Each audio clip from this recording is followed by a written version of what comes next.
पाय into D. 2r ची value काय ठेवली आपण डी. तर डी इक्वल टू 2r. पहिला फॉर्म्युला काय सांगितला पुढे मी काय सांगितलं पहिला फॉर्म्युला c इक्वल टू 2 पाय r लिहिला का. त्याच्या खाली लिही c equal to pi into 2r. c equal to pi into 2r लिहिलं का. त्याच्या खालच्या वेळेला लिही c equal to pi into D. 2r ची व्हॅल्यू काय आहे डी. डी म्हणजे diameter. Diameter equal to 2r. आलं लक्षात. त्याच्या पुढच्या स्टेपला लिहा. आता आपल्याला व्हॅल्यू कशाची काढायची आहे पाय. पाय इक्वल टू काय भागिले काय c upon D. Pi equal to c upon D. c म्हणजे काय c म्हणजे काय सर्कम्फरन्स म्हणजे गोलाची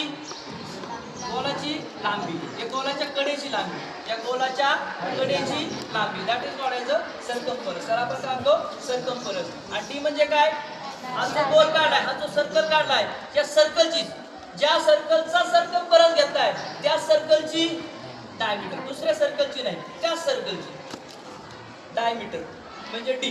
त्या सर्कलची डायमीटर म्हणजे डी. या दोघांचा भागाकार या दोघांचं डिव्हिजन म्हणजे काय या दोघांची डिव्हिजन कशाची सर्कम्फरन्स आलाय त्या सर्कम्फरन्सची आणि डायमीटरची दोघांची डिव्हिजन घेतली का कशाची व्हॅल्यू मिळणार आहे आपल्याला पायची व्हॅल्यू मिळणार. आता आलं लक्षात पायची व्हॅल्यू आपण कशी काढतो. मग समजा माझं हा जो सर्कम्फरन्स आहे हा जर 44 सेंटीमीटर आला. किती आला 44 सेंटीमीटर आला. आणि याची मी डायमीटर एक एक्झाम्पल म्हणून दिला. याची डायमीटर मी घेतली मोजली ती आली 14 सेंटीमीटर. किती आली 14 centimetre.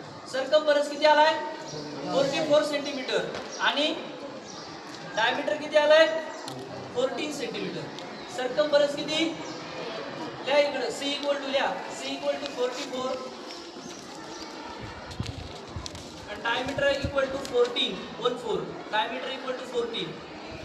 What is the value of pi? Pi equal to क्या होईल 44 upon 14. त्याला सिम्पलेस्ट फॉर्म दिला उत्तर काय येणार आहे आपलं 22/7. म्हणजेच एक लक्षात ठेवा आपण एक कोणतंही वर्तुळ घेतलं त्या वर्तुळाचा जर आपण परिघ 22 सेंटीमीटर घेतला वर्तुळ काढा. ज्या वर्तुळाचा परिघ तुम्ही काय घेणार आहे 22 सेंटीमीटर त्या वर्तुळाचा व्यास म्हणजेच त्या वर्तुळाची डायमीटर ही तुम्हाला 7 सेंटीमीटर मिळणार आहे.